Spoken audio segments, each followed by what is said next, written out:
From Washington, the McLaughlin Group, the American original. For over 2 decades, the sharpest minds, best sources, hardest talk.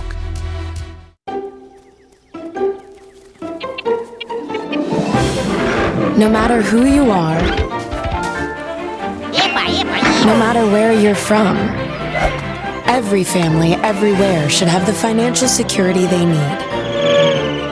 Not just the ones who can figure it out. Not just the most fortunate. Everyone. MetLife. I can do this. Are you still sleeping? I just wanted to check and make sure that we were on schedule.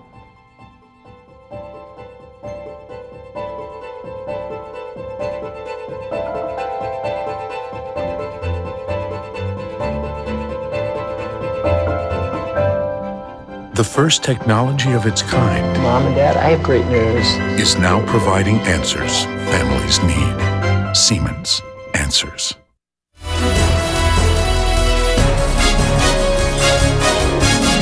Issue 1, Santorum Streak. I don't stand here to claim to be the conservative alternative to Mitt Romney. I stand here to be the conservative alternative to Barack Obama. Rick Santorum this week made it 3 for 3. Republican presidential nominee hopeful Santorum won all 3 primaries. Missouri, Minnesota, Colorado. The breakouts. Missouri, Santorum 55%, Mitt Romney 25%, Ron Paul 12%. Newt Gingrich was not on the ballot. Minnesota, Santorum 45, Paul 27, Romney 17, Gingrich 11. Colorado, Santorum 40, Romney 35, Gingrich 13, Paul 12. Why did Santorum score so big? He tells us why. Healthcare, the environment, cap and trade, and on the Wall Street bailouts. Mitt Romney has the same positions as Barack Obama. And in fact, would not be the best person to come up and fight for your voices for freedom in America. The Associated Press says Santorum gained 55 certain delegates, which puts him second in the delegate count behind Mitt. Romney won 12, Santorum 72 delegates. Question, what accounts for Santorum having won 4 out of 8 caucuses and/or primaries? Pat Buchanan. Perseverance first. Secondly, he's an authentic conservative. He's had some lapses, but he's clearly one of the most conservative in the race. Third, you had Michelle Bachmann, you had Perry, you had Kaine, you had Newt, all vying for the conservative title, collapsing. He's the last man standing against Mitt Romney. And here's the real reason, John. It's Mitt Romney's been unable to close this deal with the conservatives. He's been unable to sell them. The Tea Party, conservative, evangelical right is desperately resisting this arranged marriage with Mitt. It is astonishing, quite frankly, that Mitt hasn't been able to close it. And that's what Santorum's got going for him. But I will still put my money in the long run that Mitt takes it. But it is going to be a long, long haul now. Is Newt kaput? Newt is, they did the wooden stake thing at the crossroads. He can't come back, I think, a third time. A souffle, it was Miss Roosevelt's daughter said, a souffle, you cannot get a souffle to rise a second time. Eleanor. Well, I think this ensures the best case for Romney is that he gets the nomination, but he limps toward it. I think Romney took his foot off the gas. He ignored these 3 one primary, which wasn't going to yield any delegates, and 2 caucuses. And I don't believe any delegates were awarded. The turnout was extremely low, less than 6% in Missouri, less than 2% in Minnesota, and less than 1% of the registered voters in Colorado. These were states Romney won 4 years ago. He assumed he could just waltz through them. So Santorum has this second surge, I guess, if you count his first surge after Iowa, because of the dissatisfaction with Romney, and also because the social issues came galloping back into the campaign. One, the economy is looking better, so you stake your whole campaign on the economy. That's not looking so good. Secondly, the Susan B. Komen Foundation having to back down after an uprising when they wanted to cut off Planned Parenthood, and then the fight over contraceptives without co-payments under the Obama health care has suddenly awakened the social conservatives, and now they have a vehicle in Santorum. Santorum did his retail politics, 22 appearances in Colorado. Hold on, please. I want to talk about Romney a little bit, and then you can come next. I know you're chafing at the bit. Okay, Romney salutes Santorum. This was a good night for Rick Santorum. Want to congratulate Senator Santorum. Wish him the very best. We'll keep on campaigning down the road, but I expect to become our nominee with your help. Why so confident, Mitt? Answer: electability in a matchup with sitting President Barack Obama. It's even Steven. Obama 48%, Romney 48%. So says Gallup.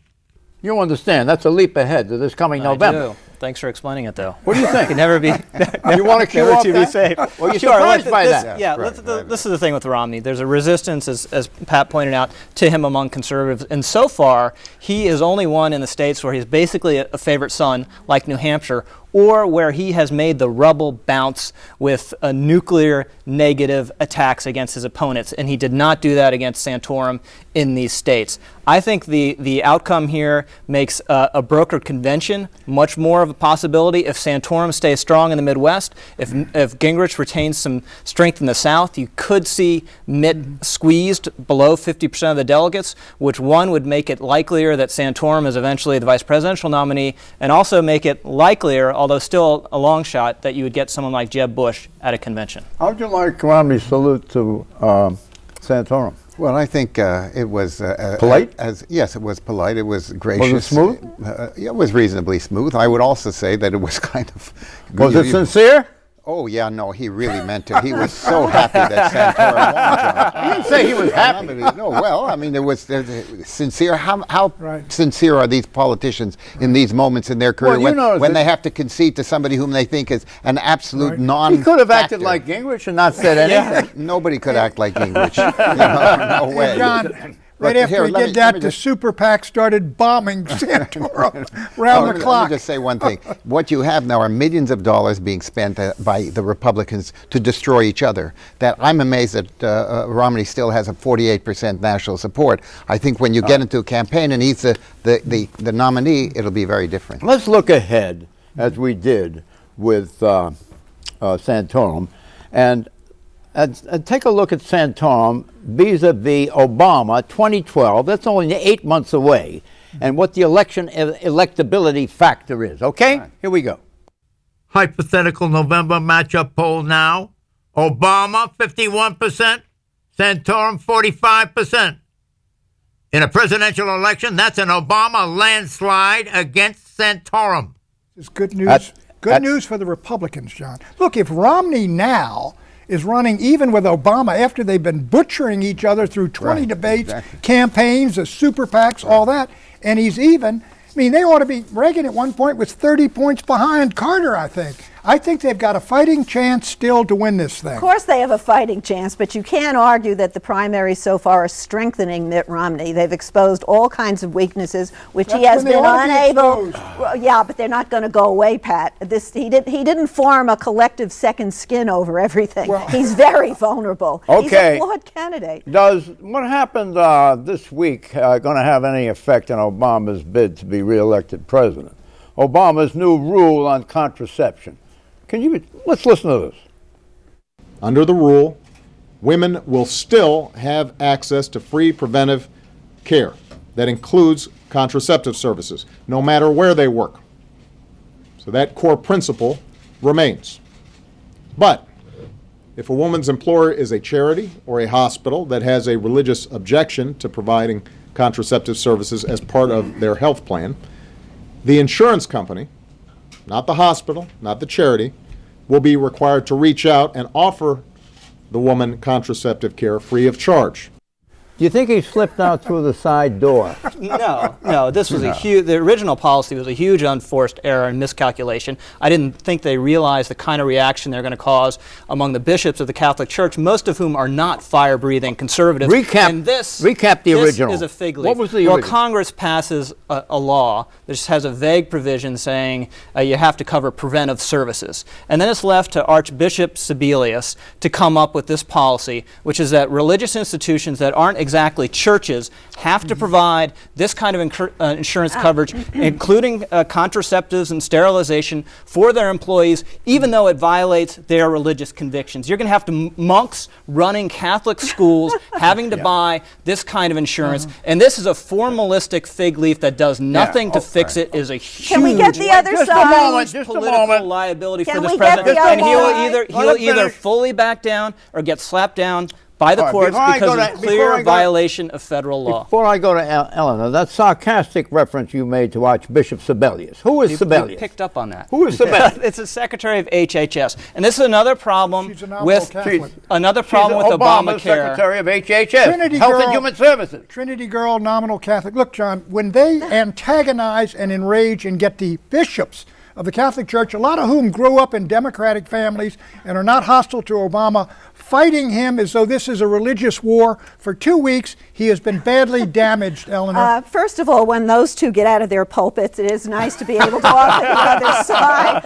I don't think Secretary Sebelius considered. I don't think you've been doing all right in your little pulpit over there in the beginning, Eleanor. I don't think Secretary Sebelius considers herself a nominal Catholic, as you. I yeah, that what was that insult. all about? That was a little. How can you be slash and run? I think she's pro-choice on abortion. How can you be that and be a traditionalist Catholic? She is pro-choice, as a lot of Catholics are. And I would point out that the Institute for Medicine, which ruled that contraceptives are part of preventive health care, is responsible for similar laws in 28 of our states. And many so Catholic forget about all the moral teachings of the Catholic Church. Let her finish. The moral teachings of the Catholic Church go back 2,000 years. So but the Institute for on Medicine trumps contraceptives, the Catholic Church when it comes to Catholic institutions? On contraceptives, on the basis of what authority does the Institute of Medicine trump the long-standing moral teachings of the Catholic Church when it comes to what Catholic institutions themselves when you put on your should collar, you can come back and lecture I'm not me, even but that's Catholic. enough. I'm even Catholic. That's enough. I just believe in religious liberty. It wait is a second. What about the root of the Constitution? Isn't there freedom of religion? He is trampling. His problem is he's this time Obama's trampling on God's turf. Look, did he get out of that by moving the bill over to the insurance company? Look, you just saw that is a partial capitulation, which is not enough, but it is. What do you mean it's not enough? Why can't the insurance companies figure it out? They distribute that blame all over the place. Get him out of our Catholic institutions is what the demand is. What do you think of his side door exit?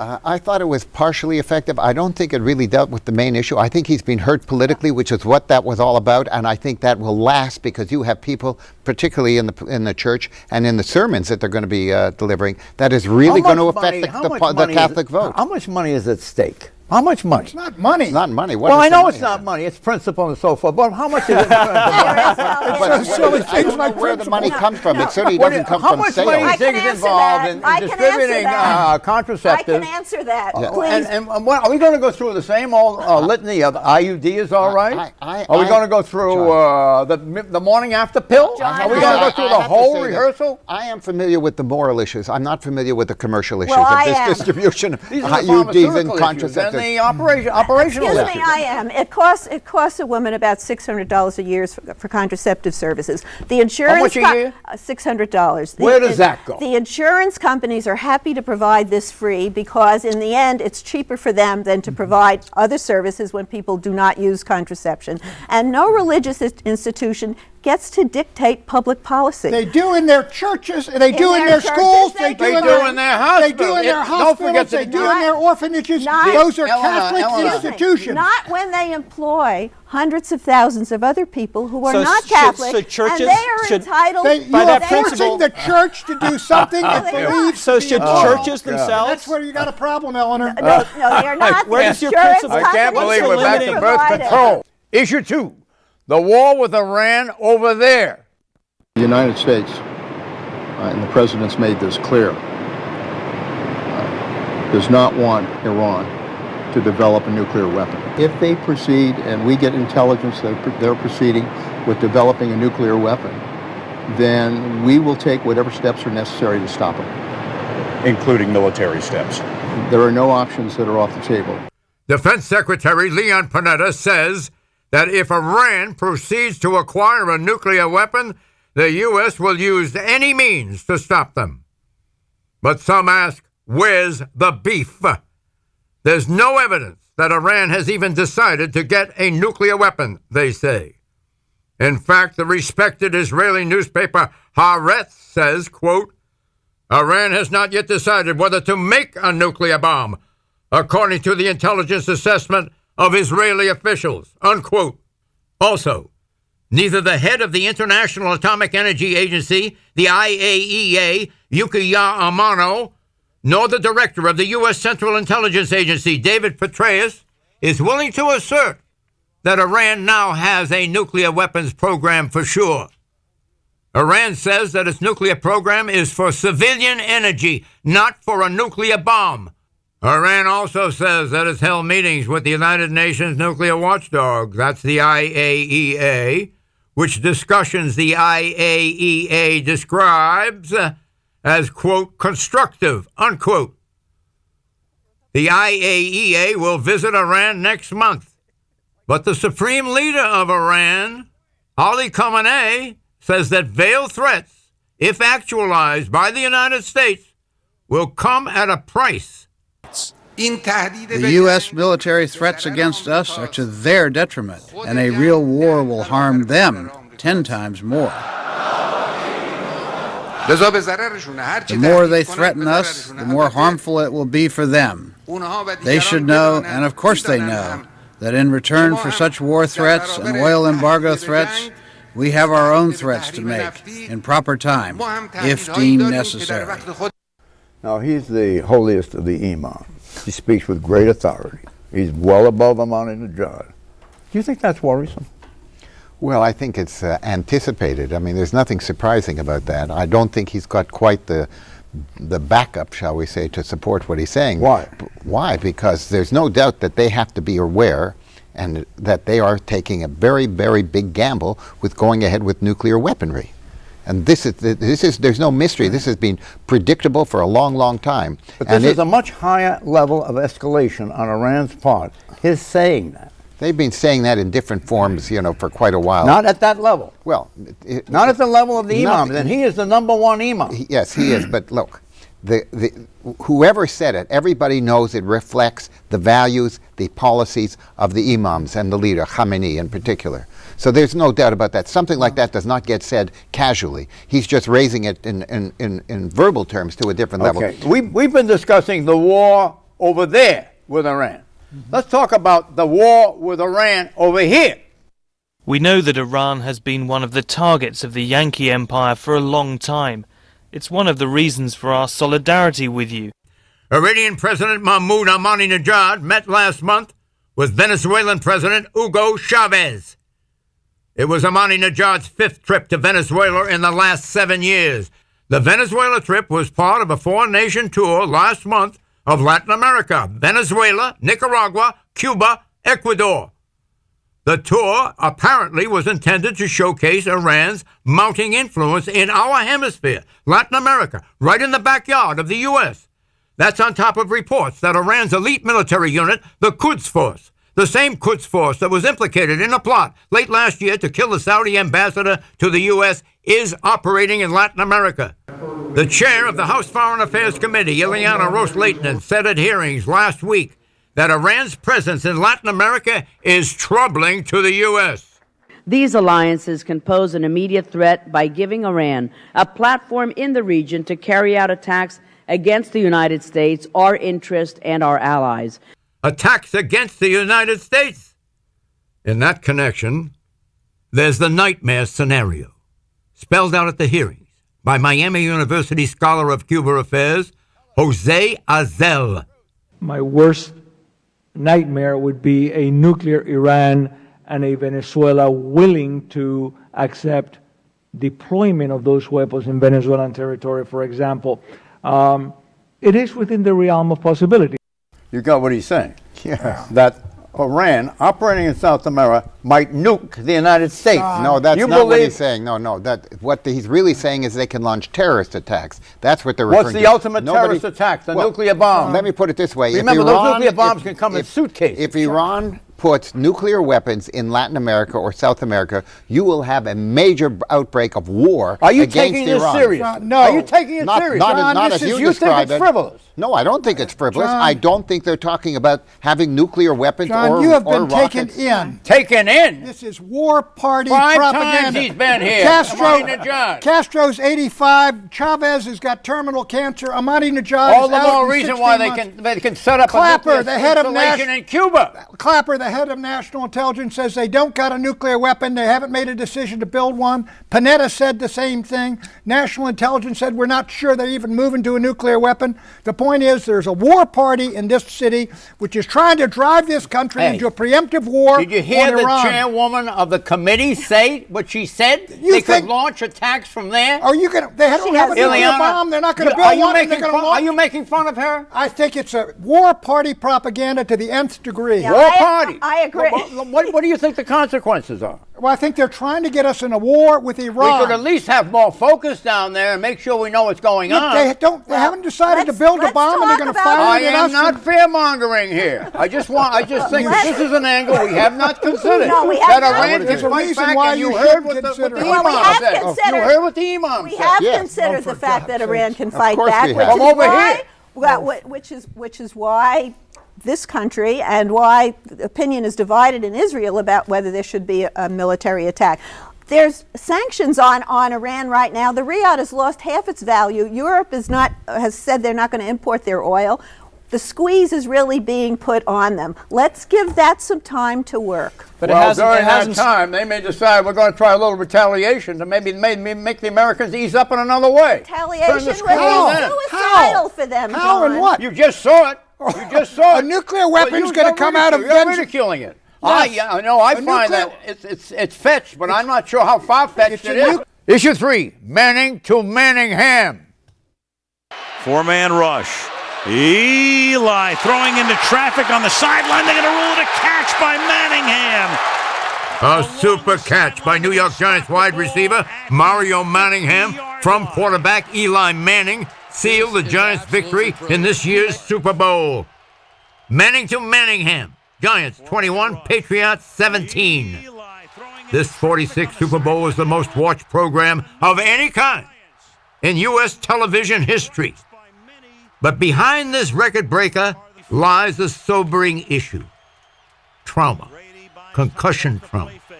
Induced by football head concussion. The NFL is so concerned by this grim reality that during last Sunday's Super Bowl 46, the league tested a new technology to detect concussions immediately.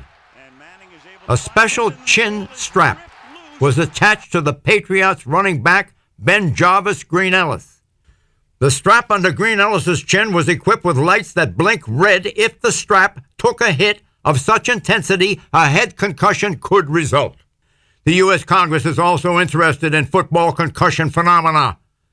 Here's an excerpt from one hearing almost 2.5 years ago chaired by Michigan Representative John Conyers. Conyers is asking NFL Commissioner Roger Goodell about the long-term effects of concussions. I just asked you a simple question. What's the answer? The answer is the medical experts are no better than I would with respect to that, but we are not treating that in any way and delaying anything that we... This issue is really deadly, in fact. In February 2011, former Chicago Bears running back Dave Duerson committed suicide. He shot himself in the chest. He left a note saying, quote, "Please see that my brain is given to the NFL's brain bank," unquote. He wanted this so his brain could be researched for concussion data. Duerson had earlier revealed that he had indeed suffered multiple concussions. Doctors had said so. The concussions had caused migraine headaches, mood swings, insomnia, and depression. This is why he chose not to shoot himself in the head. Question, by what right is Congress able to conduct hearings on concussions in the NFL? Pat. They can conduct hearings on anything they want, John, but I take the implication of your question.